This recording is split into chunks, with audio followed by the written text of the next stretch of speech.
নমস্কাৰ বন্ধু বান্ধৱীসকল Assamese health tips and tricks নামৰ মোৰ এই চেনেলটোলৈ আপোনালোকক সকলোকে স্বাগতম জনাইছোঁ। খালমইনাৰ সমস্যা এটা অতি জটিল সমস্যা।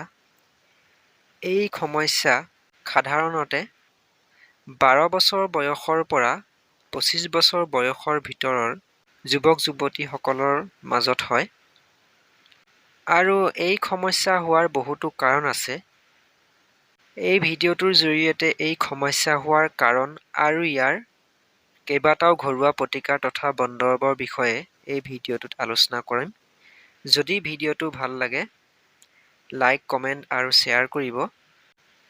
লগতে এনে ধৰণৰ ঘৰুৱা প্ৰতিকাৰ তথা বনদৰৱসমূহৰ ভিডিঅ'সমূহ পাই থাকিবলৈ মোৰ এই চেনেলটোক ছাবস্ক্ৰাইব কৰি লৈ কাষতে থকা বেল আইকনটো টিপি ল'ব, যাতে মই যেতিয়াই এনে ধৰণৰ ভিডিঅ'সমূহ আপলোড কৰোঁ ইয়াৰ জাননী আপোনালোকে অতি সহজতে পাই যায়। পলম নকৰাকৈ বলক ভিডিঅ'টো আৰম্ভ কৰোঁ।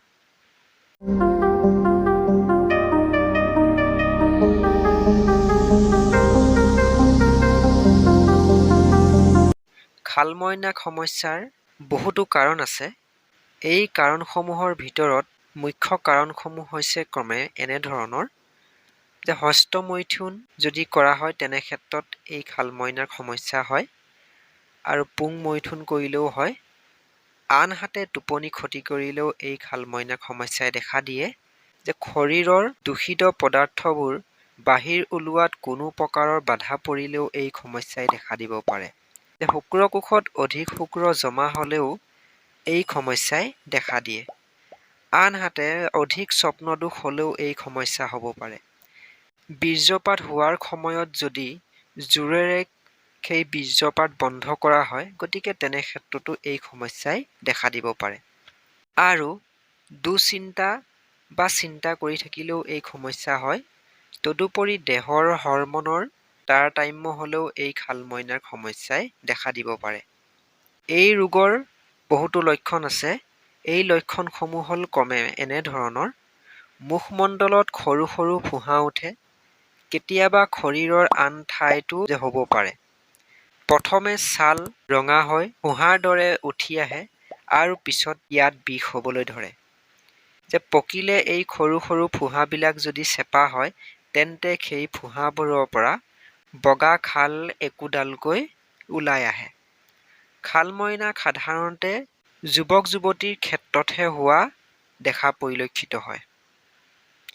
এই সমস্যা হ'লে অতি সহজ বনদৰৱ তথা ঘৰুৱা প্ৰতিকাৰ আছে, যিসমূহ গ্ৰহণ কৰিলে অতি সোনকালে এই সমস্যাৰ পৰা আৰোগ্য লাভ কৰিব পৰা যায়।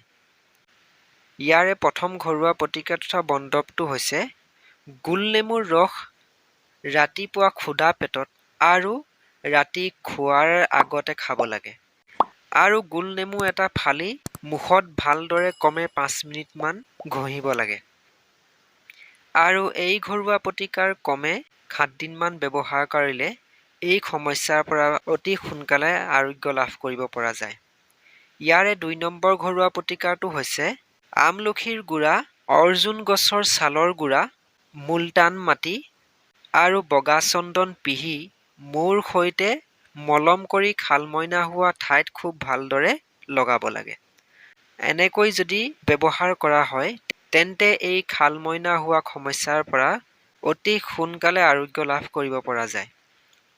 ইয়াৰে 3 নম্বৰ ঘৰুৱা প্ৰতিকাৰটো হৈছে সৰিয়হ প্ৰায় 20 গ্ৰামমান ভালদৰে পটা বা খুন্দনাত পিহি বটি ল'ব লাগে আৰু এই পেষ্টখিনি মুখমণ্ডলত খুব ভালদৰে ঘঁহিব লাগে। তো এনেকৈ যদি 7 দিনমান ব্যৱহাৰ কৰা হয় তেন্তে এই খালমইনা হোৱা সমস্যাৰ পৰা শীঘ্ৰে সুফল লাভ কৰিব পৰা যায়। ইয়াৰে 4 নম্বৰ ঘৰুৱা প্ৰতিকাৰটো হৈছে মচুৰ দাইল ঘিউত ভাজি তাক ভালদৰে বটি ইয়াৰ সৈতে কিছু পৰিমাণৰ এৱা গাখীৰ মিহলি কৰি মুখমণ্ডলত ভালদৰে প্ৰলেপ দিব লাগে। যদি এনে কৰা হয় এই সমস্যাৰ পৰা সুফল লাভ কৰিব পৰা যাব। আৰু এই ঘৰুৱা প্ৰতিকাৰ ক্ৰমে 10 দিনমান ব্যৱহাৰ কৰিব লাগিব। ইয়াৰে 5 নম্বৰ ঘৰুৱা প্ৰতিকাৰটো হৈছে পকা অমিতা পিহি সেই পেষ্টখিনি মুখত ভালদৰে যদি ঘঁহা হয়, গতিকে তেনে ক্ষেত্ৰতো এই খালমইনা সমস্যাৰ পৰা অতি সোনকালে সুফল লাভ কৰিব পৰা যায়। বন্ধু-বান্ধৱীসকল, এয়াই আছিল আজিৰ খালমইনা হোৱা সমস্যাৰ 5টাকৈ ঘৰুৱা প্ৰতিকাৰ তথা বনদৰৱ। যদি ভিডিঅ'টো ভাল লাগিল, লাইক কৰি দিব। লগতে ভিডিঅ'টো কেনে পালে কমেণ্ট কৰিব। লগতে আপোনালোকৰ বন্ধু-বান্ধৱীলৈ মোৰ এই ভিডিঅ'টো শ্বেয়াৰ কৰি দিব। আৰু বন্ধু-বান্ধৱীসকল, মোৰ এই চেনেলটোত বিভিন্ন ধৰণৰ বেমাৰৰ ঘৰুৱা প্ৰতিকাৰ তথা বনদৰৱৰ উপকাৰিতাৰ বিষয়ে ভিডিঅ'সমূহ আপলোড কৰোঁ। সেয়েহে মোৰ এই চেনেলটোক ছাবস্ক্ৰাইব কৰি ল'ব। লগতে কাষতে থকা বেল আইকনটো টিপি ল'ব, যাতে মই যেতিয়াই এনেধৰণৰ ভিডিঅ'সমূহ আপলোড কৰোঁ, ইয়াৰ জাননী আপোনালোকে অতি সহজতে পাই যায়। ভিডিঅ'টোক সম্পূৰ্ণকৈ চোৱাৰ বাবে ধন্যবাদ।